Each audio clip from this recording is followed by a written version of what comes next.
Hola Iglesia Gracia, qué bueno tenerlos de nuevo por medio de esta plataforma. Cada uno de ustedes sea bienvenido. Yo quiero invitarte en este momento a que prepares tu corazón, que prepares tu espíritu, porque tengo la certeza de que Dios va a hablar hoy a tu corazón. Así que cada uno de ustedes sea bienvenido. El tema de esta mañana es INRI. Y si hacemos memoria, cuando en el tiempo de Jesús una persona iba a ser, en este caso, crucificada, pues era una norma poner un rótulo del por qué esta persona había llegado a ese sacrificio, a esa condenación extrema, para que las personas que en este caso vieran ese rótulo y a esta persona en esa condenación extrema, pues creara un antes y un después, que el que quisiera hacer algo malo viera eso como un ejemplo y que se detuviera para no hacer eso malo. Básicamente eso se hacía en el tiempo de Jesús. Y total de que cuando Jesús fue sentenciado, no encontraron básicamente por qué condenarlo. Y en este caso se escribió un acrónimo que es INRI. Este acrónimo INRI significa Jesús Nazarenus Rex Laoderum, que significa Jesús Nazareno, Rey de los Judíos. Esto pues podemos verlo a través de muchas pinturas que han pues dibujado la escena de la crucifixión de Cristo, donde en la parte de arriba, en la parte superior de la cruz, cabal, está esa palabra INRI. Ahora, ¿dónde empezó todo esto? Hablando del rey de los judíos. Y antes de entrar de lleno, me gustaría dejar claro lo siguiente. En el tiempo de Jesús, Roma gobernaba Israel.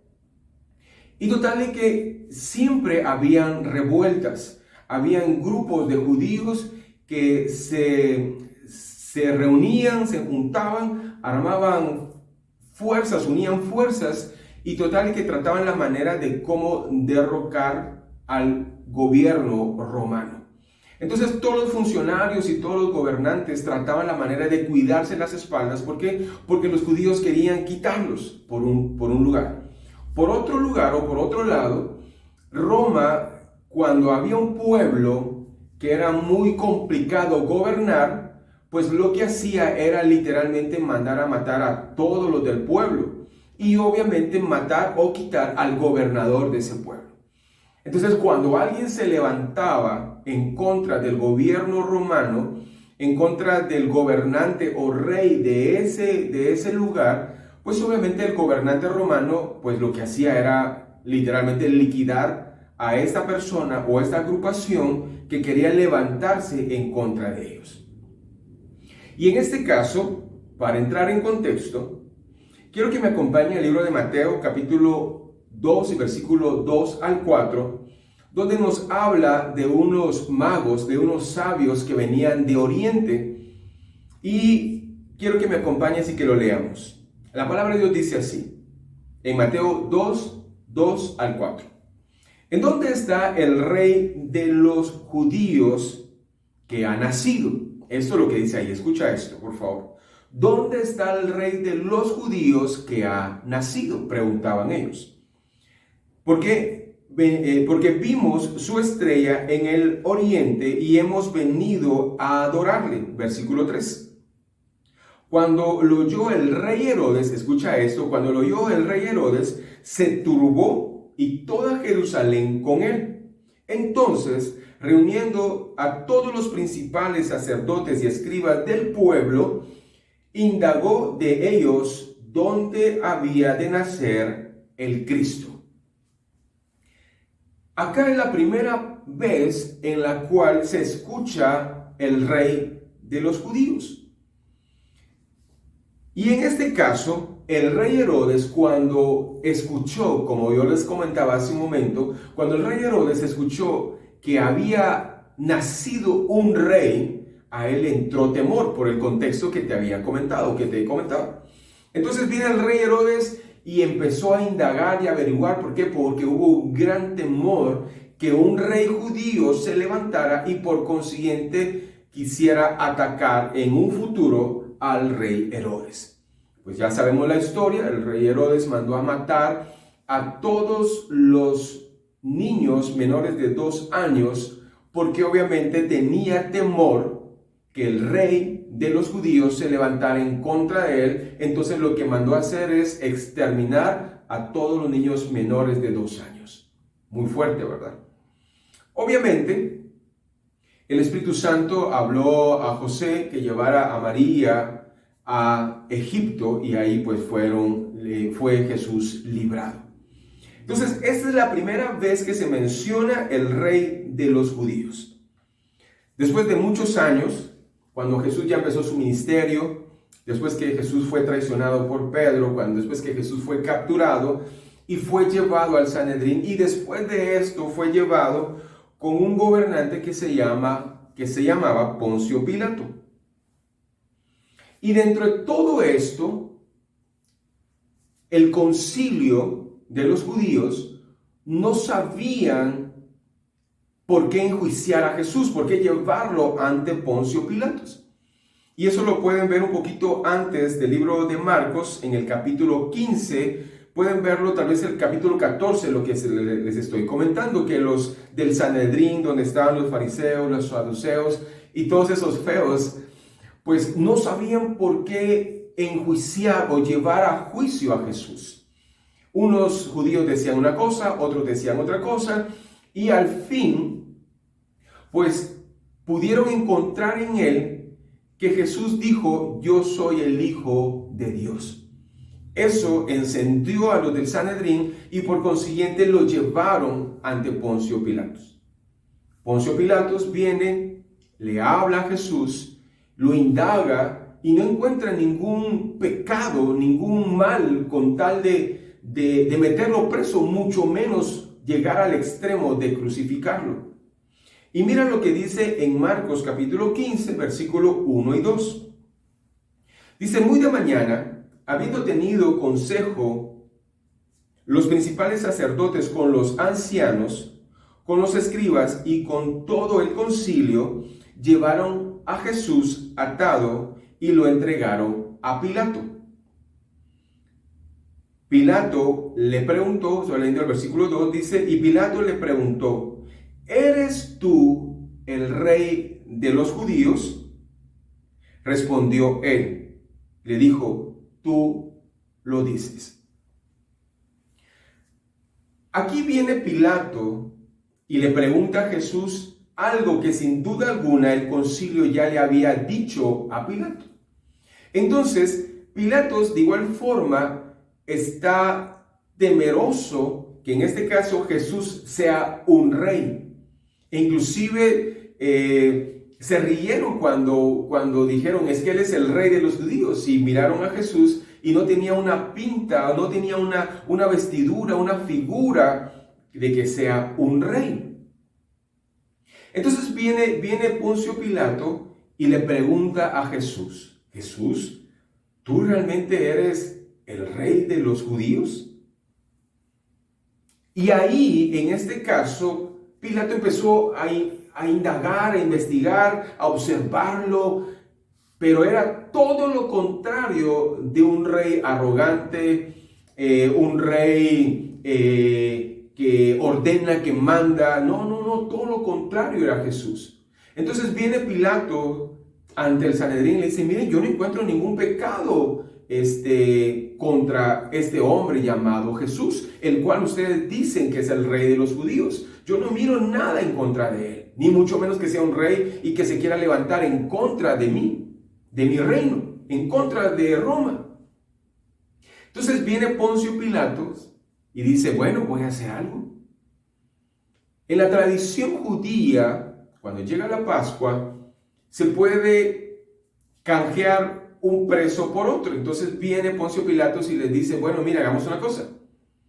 Hay una persona que está encarcelada, que es un ladrón, que es algo muy malo dentro de la sociedad que se llama Barrabás. Escojan ustedes entre Barrabás y Jesús. Entonces, viene el concilio con todos los demás judíos que estaban ahí y decía: liberen a Barrabás y crucifiquen a Jesús. A raíz de eso, pues Pilatos ya no pudo hacer nada, y como bien sabemos, Jesús lo llevaron para que fuese crucificado al Gólgota. Aquí nosotros podemos ver cómo en este caso el gobierno de Roma estaba pues tratando la manera de tener mucha cautela con esas personas que se levantaban en contra del gobierno romano. Pero como Poncio Pilato no vio ningún mal, o mal me refiero políticamente hablando, entonces dijo: bueno, ¿qué hago con este hombre? Pero de tanta presión, él dijo: bueno, si ustedes quieren crucificarlo, ya es cosa de ustedes. Vienen, da la orden y llevan a Jesús para que sea crucificado. Cuando en este caso Jesús ya llega al monte de la calavera o al Gólgota, dice la palabra de Dios en Juan 19, versículos 19 y 20, mira lo que dice. Escribió también Pilato un título, hablando del rótulo que les comentaba al inicio, que era un rótulo que se ponía normalmente para que la gente viera por qué razón habían llevado a esta persona a esa condenación. Entonces mira lo que dice el versículo 19. Escribió también Pilato un título que puso sobre la cruz, la cual dice: Jesús Nazareno, Rey de los judíos. Y muchos de los judíos que leyeron este título, porque el lugar donde Jesús fue crucificado estaba cerca de la ciudad. Hagamos un paréntesis acá. Según historiadores, el monte de la calavera literalmente estaba en la entrada de la ciudad. Entonces, cada persona que entraba o que salía en esa arteria principal, en esa calle principal, pues podía ver a las personas crucificadas, que recordemos, esa era la muerte extrema, la condenación extrema de una persona que era lo peor de la sociedad, que era la lacra de la sociedad. Entonces, la gente cuando miraba a esas personas crucificadas y leían por qué habían sido llevadas a ese extremo, entonces la gente decía: no, yo no quiero llegar a ese extremo. Entonces, en el versículo 20, donde estamos leyendo de Juan 19, dice: y muchos de los judíos leyeron este título porque el lugar donde Jesús fue crucificado estaba cerca de la ciudad. Y el título, escúchame esto, y esto es donde yo me quiero centrar, donde dice: y el título estaba escrito en hebreo, en griego y en latín.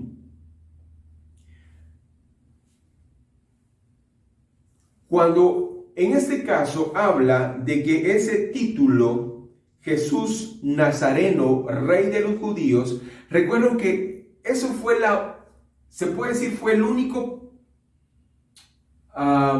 ¿cómo decirles? Fue lo único que en este caso Pilato encontró en contra de Jesús para ser crucificado. Porque, por ejemplo, en otros rótulos, por ejemplo, bien podría decir: fue crucificado porque asesinó a muchas personas. Fue crucificado o llegó a esta pena máxima porque hizo esto y esto y esto mal. Pero en cambio, con Jesús no encontraron ningún mal, sino todo lo contrario. Lo único malo fue que él se decía ser, o la gente decía que él era el rey de los judíos. Y acá quiero detenerme un momento cuando dice que ese nombre, Jesús Nazareno, Rey de los judíos, fue escrito en hebreo, en latín y en griego. Y decía literalmente: Jesús Nazareno, Rey de los judíos. Y algo que me llama la atención es que los del Sanedrín le dijeron a Pilato: no escribas Jesús Nazareno, rey de los judíos, sino que diga, yo soy Jesús Nazareno, rey de los judíos. Como quien dice, solo él se está diciendo eso. Pero viene Pilato y dice, no, yo ya escribí eso y a eso así se queda. Jesús Nazareno, rey de los judíos. Pero aquí viene lo tremendo de eso que es el tema de esta prédica, es INRI. Jesús Nazareno, rey de los judíos.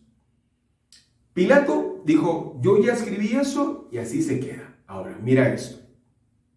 No cabe duda que Dios estaba obrando en medio de todo eso, porque todo eso estaba profetizado.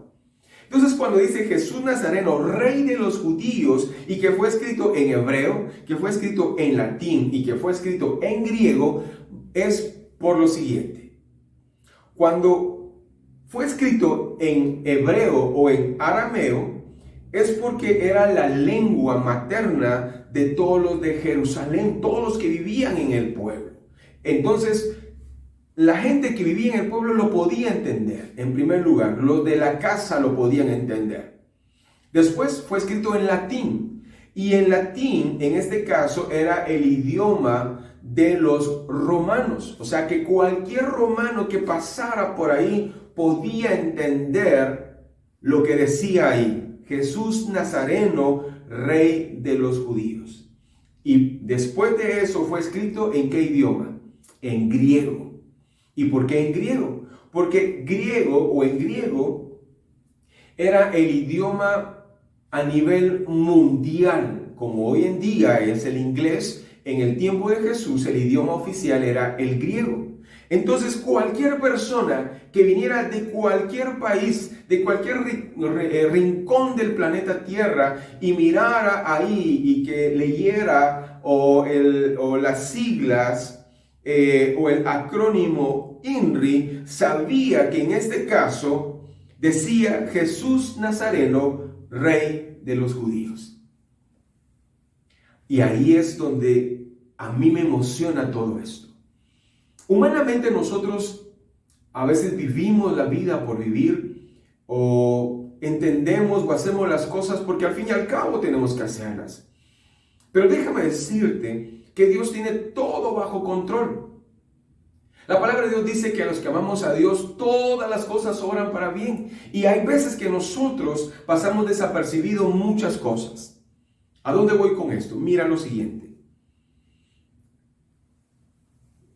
Desde que llegaron estos magos o sabios de Oriente, dijeron, ¿dónde está el rey de los judíos que ha nacido? En este caso, Herodes, al escuchar esto, le dio temor. Pero desde ahí ya se decía que Jesús de Nazaret, o Jesús Nazareno, era el rey de los judíos. Después de esto, después del ministerio, después que Jesús fue entregado y después llevado a la cruz, viene un alto funcionario, que en este caso era Poncio Pilato. No cabe duda, Dios moviendo todo hacia la salvación, hacia llevar a Cristo a la cruz, viene arriba y coloca un rótulo que lo leyera los locales, que lo leyera los romanos o cualquier persona de cualquier nacionalidad iba a leer que ahí no estaba siendo crucificado un maleante, un asaltante, un violador, ni nada por el estilo, sino estaba siendo crucificado Jesús de Nazaret, el Jesús de Nazareno, rey de los judíos. El que en ese momento sobre de él se estaba depositando todo lo putrefacto, todo lo malo del mundo, todos los pecados de toda la humanidad.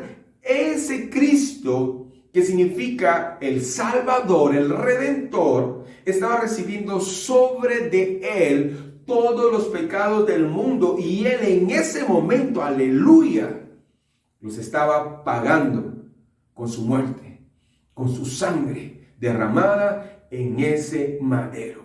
Entonces cualquier persona, me emociona esto, cualquier persona que viera ese letrero que decía Jesús Nazareno, rey de los judíos, podía ver y entender que era una persona inocente, que simplemente, entre comillas, por ser el rey de los judíos, y en este caso no solamente rey de los judíos, sino de los judíos, de los romanos y de cualquier gente que entendiera lo que estaba pasando en ese momento. Voy terminando con lo siguiente. Siempre hay un ámbito físico y hay un ámbito espiritual. Nosotros somos cuerpo, alma y espíritu. Lo material, lo físico, es lo que nosotros podemos palpar, lo que nosotros podemos ver. Ese es el ámbito físico. El ámbito espiritual son nuestros sentimientos, es eso que me une, que me tiene una conexión con el Espíritu Santo, con las cosas espirituales, las cosas que no puedo ver, pero tengo la fe y la certeza que ahí están. Entonces, tomando eso en cuenta, en el ámbito humano y en base a lo que en ese momento Cristo estaba crucificado, a la hora novena, dice la palabra del Señor, pusieron un rótulo físicamente en el cual decía Jesús Nazareno, Rey de los Judíos. Y físicamente, Pilato estaba mandando un mensaje. Y ese mensaje era: si alguno de ustedes, israelitas o judíos, quieren levantarse como un rey y contradecir al gobierno romano, miren lo que les va a pasar. Eso es lo que físicamente, en ese caso, Poncio Pilato estaba diciendo. Cualquiera que quiera levantarse en contra del gobierno romano, miren lo que les va a pasar. Entonces coloca ese rótulo como advertencia, y físicamente había un hombre en esa cruz, clavado, maltratado y humillado porque solamente estaba con ropa interior. Las ropas se las habían quitado literalmente, porque era una costumbre que los soldados romanos, cuando crucificaban a alguien, ellos le quitaban la ropa y se la llevaban. Entonces, viene Poncio Pilato, estamos hablando del ámbito físico, del ámbito humano. Entonces, viene Poncio Pilatos y físicamente, humanamente, está dando una advertencia. Los del Sanedrín, según ellos, ahí había terminado la vida de este hombre que se autollamaba el Hijo de Dios. El que decía que era el rey de los judíos. El hombre con el cual cuando él nació vinieron unos sabios de Oriente y preguntaron: ¿dónde está el rey de los judíos que ha nacido? Para los del Sanedrín, ese hombre había muerto en esa cruz. Eso era lo del ámbito humano, es lo que se podía ver, lo que se podía percibir. Pero en el ámbito espiritual, que es la otra parte, hay algo increíblemente fuerte. La palabra de Dios dice que cuando Jesús estaba ahí crucificado, desde el mediodía hasta las 6 de la tarde, dice que Jesús no dijo ni una palabra.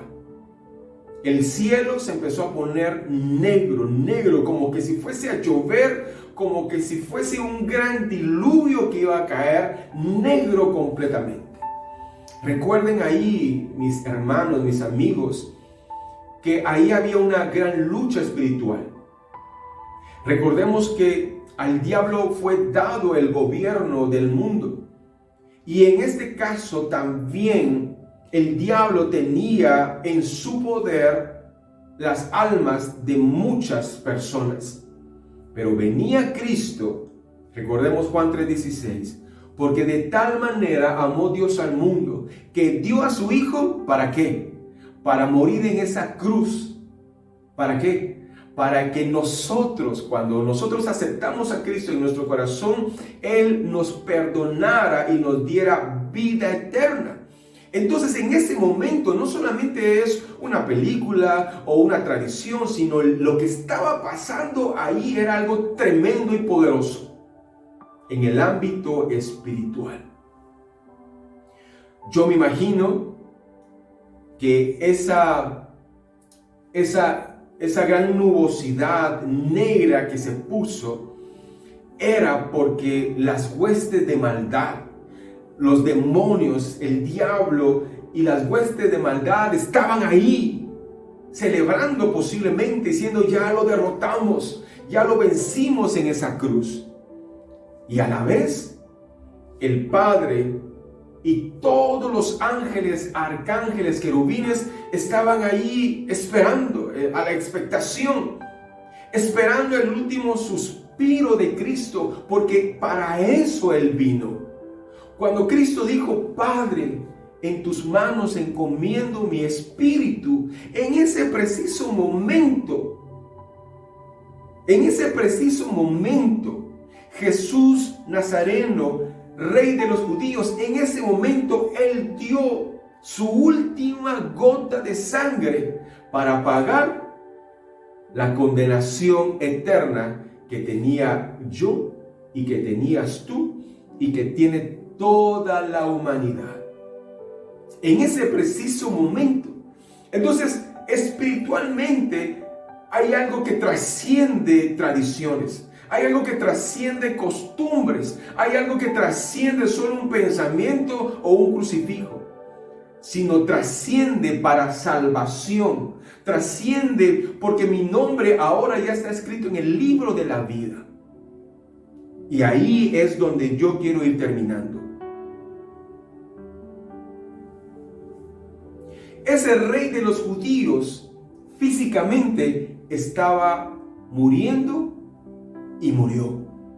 Pero espiritualmente dice la palabra de Dios que Él agarró el acta de los decretos que era contraria a nosotros, aleluya, y exhibió las potestades y las derrotó. A eso es lo que vino Cristo. Por eso pusieron INRI, por eso pusieron Jesús Nazareno, Rey de los judíos, en hebreo, en latín y en griego. ¿Por qué? Porque en este caso Jesús Nazareno era el Rey de los judíos, para que todos lo entendieran. Jesús Nazareno era Rey de los gentiles, para que todos lo entendieran. Y también era Jesús Nazareno, Rey de todo el universo. Porque para eso vino Cristo. No solamente para un pueblo la salvación. No solamente para 3, 4 pueblos. Sino para todo aquel. Escúchame esto, por favor. Jesús vino a este mundo para dar su vida para salvación. Era el rescate para tu salvación.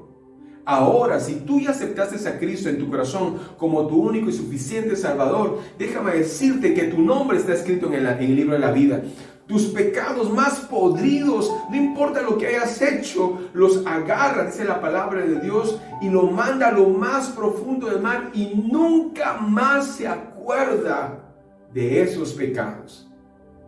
¿Y sabes qué? Lo más hermoso es que Cristo, su segunda venida ya pronto es, y va a venir por su iglesia, los que lo aceptaron en su corazón como su único y suficiente Salvador. Así que, si tú ya aceptaste a Cristo, yo quiero exhortarte en esta mañana, quiero exhortarte en este momento a que tú pelees, como dice Pablo, la buena batalla de la fe. Que sigas adelante, confiando en tu Señor, confiando en tu salvación y confiando que algún día Cristo vendrá en su segunda venida y te va a llevar a la morada celestial. Ahora, si tú no has aceptado a Cristo en tu corazón como tu único y suficiente Salvador, déjame decirte que no es suficiente con que vayas a la iglesia. Déjame decirte que no es suficiente que ofrendes o que diezmes. No es suficiente que desde pequeño tú sepas de Dios. porque hay una gran diferencia entre saber de Dios y obedecer a Dios. El diablo conoce de Dios, mas no lo obedece. Tú puedes saber de Dios, pero no lo obedeces. ¿Y cuál es lo primero que tenemos que obedecer a Dios? Es aceptar a Cristo en nuestro corazón como nuestro único y suficiente Salvador. Esa es la clave. Ese es el resumen del Evangelio. Eso es lo central del Evangelio, de las buenas nuevas. Eso es lo central por cual Cristo vino a este mundo. Así que si tú no has aceptado a Cristo en tu corazón como tu único y suficiente Salvador, yo quiero decirte, mejor dicho, quiero invitarte en este momento a que tú abras tu corazón y que le digas: Señor, yo quiero aceptarte en mi corazón como mi único y suficiente Salvador. Porque tú eres Jesús Nazareno, el Rey de los judíos. Tú eres Jesús Nazareno, el Rey de todo el mundo.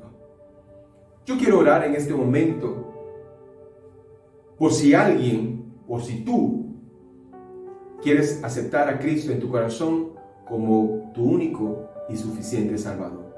Y si hay alguien que quiera reconciliarse con su Señor, creo que también es un buen momento para que tú repitas esta oración juntamente conmigo. Cierra tus ojos y repite esta oración de fe conmigo.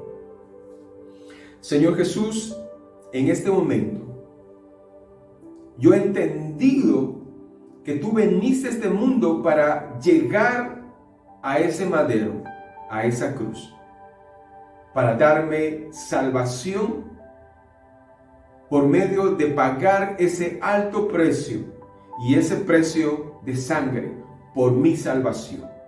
En este momento yo abro mi corazón y te invito a que tú entres para que tú seas Jesús de Nazaret, el Rey de mi vida y el Rey de mi corazón. Yo te acepto como mi único y suficiente Salvador. Me arrepiento de todo lo malo que he hecho y ahora en ti soy una nueva criatura. Soy un hijo de Dios. Así que te doy gracias porque a partir de este momento, mi Cristo, yo soy una nueva criatura. Soy hijo de Dios y mi nombre se está escribiendo en el libro de la vida. Y si alguien quiere reconciliarse con el Señor, repite esta oración conmigo. Señor Jesús, yo sé que me he apartado, sé que he estado haciendo cosas que a ti no te agradan, mi Dios, pero en este momento yo te pido que me perdones, que hagamos las paces, y me aferro a tu palabra en Proverbios que dice: el que confiesa sus pecados y se aparta, alcanza misericordia. Y yo quiero hacer esto en este momento. Gracias te doy en el nombre de Cristo Jesús. Amén y amén. Estoy seguro que la palabra de hoy llenó tu corazón, llenó tu vida. Pero quiero invitarte a que no te conformes solo con ver esto, sino al contrario, quiero invitarte a que tú te unas a nuestra iglesia, que nos visites y que seas parte de nuestra familia. Ahora, si no puedes, quiero invitarte a que te suscribas a este canal y que puedas ver y escuchar todas nuestras prédicas. Y aparte de eso, pues que nos sigas en nuestras redes sociales y que lo compartas con tus amigos. Si Dios ha hablado a tu corazón para que apoyes económicamente nuestro ministerio, acá abajo está saliendo la cuenta bancaria de la iglesia. Yo quiero exhortarte a que nos apoyes, porque de esa forma nos ayudas a que el Evangelio llegue a muchas personas. Bueno, quiero decirte que esta semana va a ser una semana de gran bendición. Así que Dios te bendiga y recuerda, vivamos para Cristo.